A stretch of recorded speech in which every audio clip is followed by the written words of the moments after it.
Morning show streams to Facebook and YouTube, brought to you by Peterson Insurance, your Pekin Insurance agent in Clinton. My guest on the Zoom today is Andrea Kocher with Willow Missions in Piatt County. Andrea, always good to see you. How are you this morning? I'm great.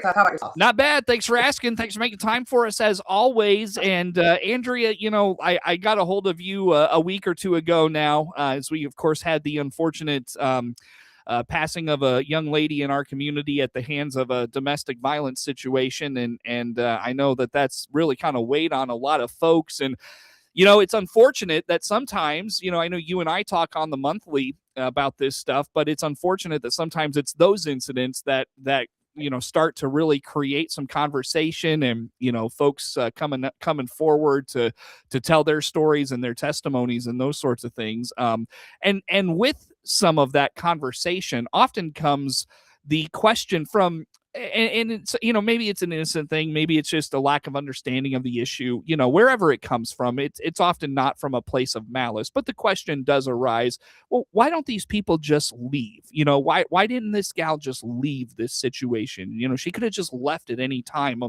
with her own free will. I know that kind of really hits hard for you. How about that? How about that question? Where do we start with that conversation? Yeah, I think you hit the nail on the head I think it comes from a place of good. It doesn't come from a place of blaming or judgment. However, inadvertently asking people or implying that someone should have left their relationship or placing the blame on the individual in the relationship is what really happens whenever we start asking questions like, why didn't they just leave? It is an incredibly harmful statement for people who are living in domestic violence situations. Unfortunately, as you mentioned, there was a life-ending situation in Piatt County. And by having those be the center of the conversation, it is inadvertently blaming the victim of that relationship instead of holding the abuser accountable for his actions. It is underlyingly placing blame on the individual who didn't feel safe getting out. Mm-hmm. Well, let's start there. Let's just kind of get into some of the data about leaving a relationship. In fact, I was having this conversation with a friend of mine who doesn't live in the community, and wasn't aware of what was going on, and shared with him, like, it does take a victim. And I only know this because I've talked to you for so many years, but it takes a victim many, many tries to get out of a relationship like that. What does the data tell us about some of these things, Andrea? Yeah, so that continues to hold at about 9 times for someone to actually escape their abuser. Noting that averages are averages, that means it may take somebody 25, it may take someone 50, it may only take someone else 2. But the reality is, individuals who are bonded with their abuser are going to go back. That's just the way it is. There's a ton of reasons why that happens, but ultimately that's what happens. So what we're looking for in shifting away from questions like, why don't they just leave? We are truly trying to shift responsibility back on the abuser and take it away from people who are surviving in their relationships the only way that they know how. And sometimes that means staying in them. Mm-hmm. The reality is 70% of domestic violence murders happen whenever the abused individual decides to leave. Whenever an abuser loses control, that's whenever things happen. It's usually not planned. It's a crime of passion because they've lost control. And again, it's 70% of DV murders are because their victim left. That's crazy. I would never have guessed that. I want to ask this, Andrea, again, just because of the severity of the situation in Clinton that we've experienced the last couple of weeks here. Are these folks, particularly ones that are in a physically abusive situation, is this a day-by-day danger for them, or are there periods where things are mellow, they're chill, they're normal, they're relaxed, they're not worried about, things escalating, and then there's something that creates that tension that escalates the situation, and that's when the fear kind of reemerges? How would you describe it? So That's a tough question to unpack. So I think that the fear of someone who lives with an abusive person never goes away. Hmm. That can switch at any moment. I think that people who are surviving in their relationships go through periods where they may feel a little more comfortable because they've learned to somewhat predict the patterns of their abuser. The problem is that the reason that domestic violence works and domestic violence relationships are successful for the abuser is because they are so unpredictable. Hmm. Um, People who are living in these relationships are never comfortable. They're constantly in turmoil. It's by design, so that their abusers can keep them being controlled by them. Hmm. So I think that there are days when things are going well. So it's possible people may let their guard down a little bit more than other days, but I don't think there's ever a day whenever victims living in an act, especially an active physically DV relationship ever feel safe.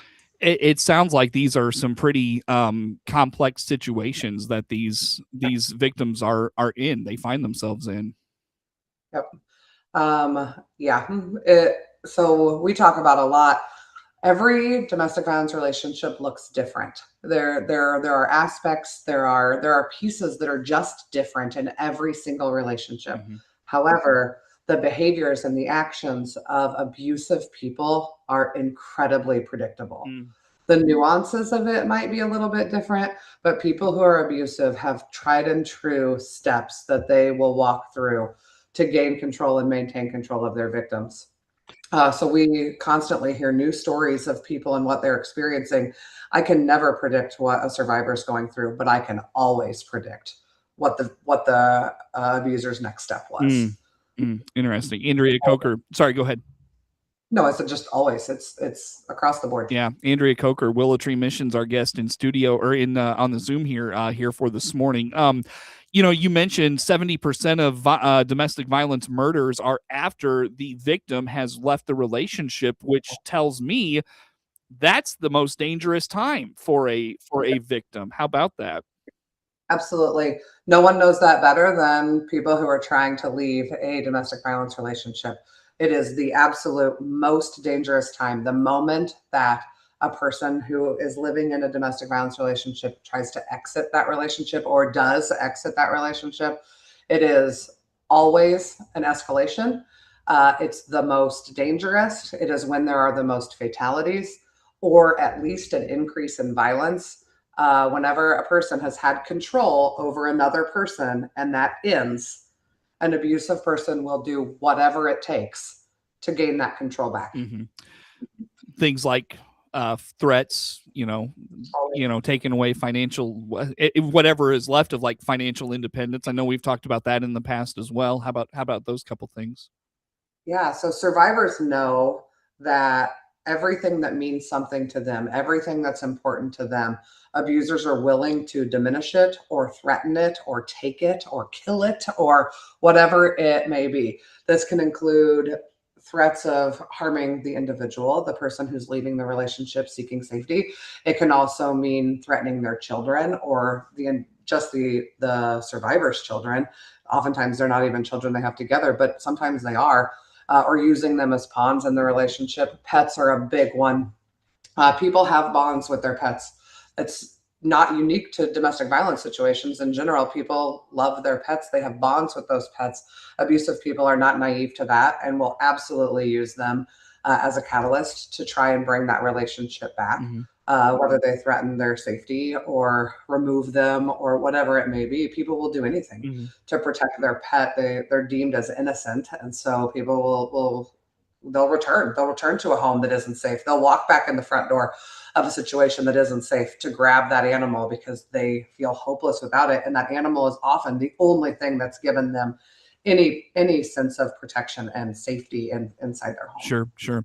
With the caveat to the why don't they just leave is Yeah. often, well, they can just go to they can go to their parents' house. They can go to a sibling's house. They can go to a friend's house. Absolutely. What about that side of it, the equation? There's, yeah, there's a couple different pieces to that. While sure, They may have a fantastic support system. However, their abusers already worked really hard to diminish that. They've already isolated them. Domestic violence doesn't work if somebody has a support system. So the abuser has already put in the time to diminish those relationships. Not to mention that going there, people who are surviving in these relationships know that by them showing up, everybody else is in danger now too. Mm-hmm. And they're not likely to seek safety with people that they care about because they don't want to put them in harm's way either. Mm-hmm. Especially if they have already left their relationship a couple of times, because that's the reality. People come and go out of these relationships for an extended period and before they can actually seek safety. So if family members have already supported the survivor a few times, it is possible they'll no longer allow them to come in because they're tired of being part of the cycle, even though that is just part of the story. That's what it takes. However, it can be frustrating for people who are trying to support someone who's leaving the relationship over and over and over again. Makes sense. That makes sense. Andrea, I look at the clock. We're coming up on a break. Anything on the side of the why leaving is not so simple for a victim? Anything we missed in that conversation you want to put out there for us? Yeah, I think the piece that people kind of often forget about is that unhealthy relationships are still relationships. There's still, even if it doesn't seem like it from the outside, there's still love, there's still comfortability, there's still a lot of times trauma bond, but it is still a relationship. So asking someone to walk away from their relationship is difficult, or someone getting the courage to leave their relationship. Those things are hard for people who aren't in a DV relationship. Mm-hmm. It is compounded whenever they are. But ultimately, people are they're grieving, they're losing that relationship. Oftentimes, their financial stability, their co-parenting, things that are the good pieces are still difficult to walk away from for people. It's not a simple black and white of this got bad, so I left. Mm-hmm. It's a much bigger, complex issue than that. Sure. Well, again, Andrea, how do folks get a hold of you and the folks there at Willow Tree Missions? Find your resources, all those things. Where do they go? Who do they call? Where do they go for like social media? How about some of those things? Yep. We're available on Facebook at Willow Tree Missions, online at willowtreemissions.org, or by phone at 217-762-2350, extension number 3. Sure. Andrea Kocher, Director of Services with Willow Tree Missions, are in Piatt County, our guest on the Zoom. More to come with Andrea on the WHOW Morning Show.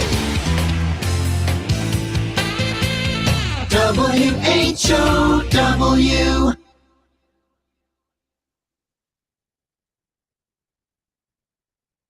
Let's check the markets now on the RFD Radio Network. I'm Jim Taylor. Lower across the board with corn, beans, and Chicago wheat. May corn down 10.5, 4.55. July corn down a dime, 4.70. December new crop 4.90 3/4, down 9 3/4. May beans down 17.5, 11.78 1/4.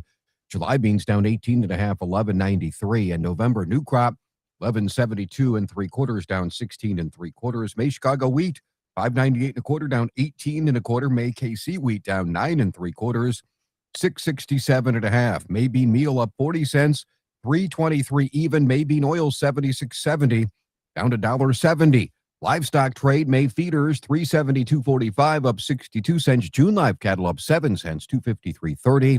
May lean hogs down $1.02, 91.77. Energy market, July Brent crude oil down 8.07, 101.80. RFD Radio Network.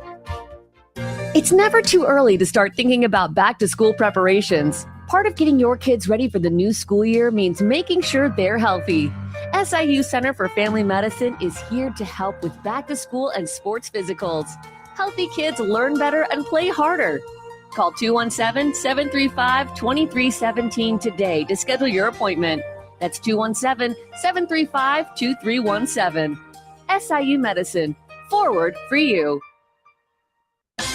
Hear Clinton Maroon live play-by-play this season on WHOW, the Big 1520 Daytime, 92.3 FM in DeWitt County and 106.5 in Bloomington Normal all the time. Plus streamed at DeWittDailyNews.com, on the WHOW mobile app, and Amazon Alexa. Plus hear a best of Clinton sports broadcast Saturday mornings at 10. All brought to you by Camille Tedrick of Remax Choice, the 217 home team in Clinton.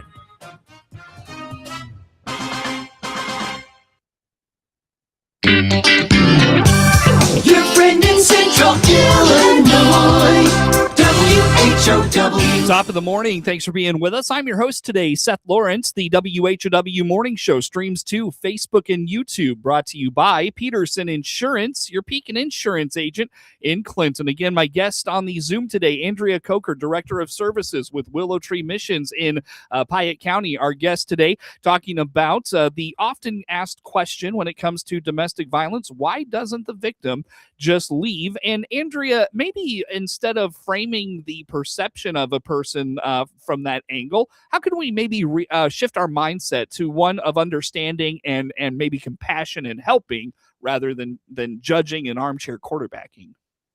Yeah. So I can definitely respect that it's difficult. It is hard to watch someone's life be dangerous and unhealthy, to know that someone's children are in a home that you believe is unsafe and that they're seeing things that you don't believe they should be seeing. So it becomes really easy for people to blame the individual who's staying because they don't really know what else to do. That it's perceived that it's this choice to just stay in and make it work. The number one thing that people can do for a loved one or a friend who's experiencing domestic violence is just listen. Whenever people are believed by someone other than their abuser, abusers work really hard at making their victims seem crazy, make them believe that they're crazy, make them believe that nobody else would want them. They make them believe that they're not worthy of relationships outside this incredibly toxic relationship. So whenever someone who is wanting help in their relationship finally gets someone else who's willing to listen to them without judging them, but also without trying to make them fix it, that goes a long way at starting to rebuild someone, because they're just believed. They just have somebody to talk to, and somebody just believes what they're going through. Yeah. It's often that, it's just, that listening piece, having someone in your corner, that's so big in a lot of aspects of life. Definitely. How about, just, you mentioned like and for men, this is kind of the big thing. It's like, we just want to fix things, right? And so it's kind of like, well, just leave, or you're welcome here anytime, that sort of thing. Always trying to be on the fixing side of it, and rather the understanding side of it. How about those things? Like the perfect segue about a little bit of a piece that I was really hoping we got into. So people who are in abusive relationships don't need you to fix their relationship for them. They, like I said, they just need you to listen. So there's this misconception that if someone does call someone like me, that if you call me at 8, I'll have you out of your house by 9 and your life will look beautiful moving forward. That isn't what it looks like. It can. We've absolutely had situations like that. Heck, I've been at people's house in the middle of the night. If that's what needs to be done to meet the need, that's what we'll do. However, oftentimes it takes months or years for someone to gain that trust or to come up with that plan, or sometimes it's as complex as someone gaining enough information about domestic violence to realize that their situation is domestic violence. A lot of times people will call just wanting information, or saying things like, I don't think I need services from you, but this situation just happened, and so I thought I should ask about it. And then as we communicate about that or start having conversations about what took place, it actually opens up this whole door of horrible domestic violence that's been going on in this relationship, where the person experiencing it happens so slowly and their self-esteem is so low and how they perceive themselves is so different than reality that they don't even realize it's domestic violence. They don't think it's that bad. So it can take years to develop that relationship enough and to provide enough insight where someone decides it's time to really get out or to really do something to make changes in that relationship. And I venture a guess this isn't one of those things where an individual gets into a relationship and it's abusive right away, right? Like it's, there's that honeymoon phase, and then, maybe things slowly deteriorate to the abusive side. Absolutely. If I started a new relationship and day 2, it was physical, the likelihood is somebody's leaving. That isn't how it works, which is also why domestic violence works so well, because survivors living in these relationships just want it to go back to how it started. Mm-hmm. That hope for change, that hope for it returning to the good days is really what helps root people in these relationships, because they know it's possible to have those good days. And when it's good, it's really good. But when it's bad, it's really bad. Yeah. And those good days become fewer and fewer and fewer and fewer over time. Mm-hmm. Well, Andrea, I tell you, let's wrap up with, I've got about a minute, if you don't mind telling us how folks can get a hold of you. If they just want to talk with you or talk with someone at Willow Tree Missions, how they do that, how they can maybe do that discreetly, those sorts of things. Yeah, so you can find us online at willowtreemissions.org. You can also send us emails. Mine is andrea@willowtreemission.org. You can also text the same number that you can call, which is 217-762-2350. I don't ask for people's names unless they offer it or unless they're needing help that would need me to have their name. Mm-hmm. The most important thing to us is that people are getting their questions answered and they're finding the help that they need before it's too late. And so truly, whatever means necessary for someone to get the help that they need, we're willing to try to accommodate that. Very good. Very good. Can they reach out to you on Facebook if that's a means that they are able to do? Sure. So yes. However, I'm not the only person who has access to our Facebook messages. We run a lot of things through the shops on our Facebook.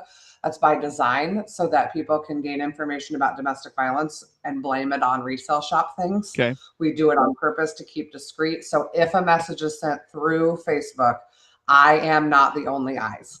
If someone calls or texts, I am the only eyes. There you go. So it is incredibly private and encrypted. No one else would have access to that except for me. Mm-hmm. And I can't make the same claim for Facebook. Very good. Well, Andrea, always good to talk to you. Thanks for making time for us. Heavy conversation as always, but it's always good conversation. Andrea Kocher, Director of Services at Willow Tree Missions in Piatt County, our guest on the Zoom here for this morning. Network news comes your way now. WHOW.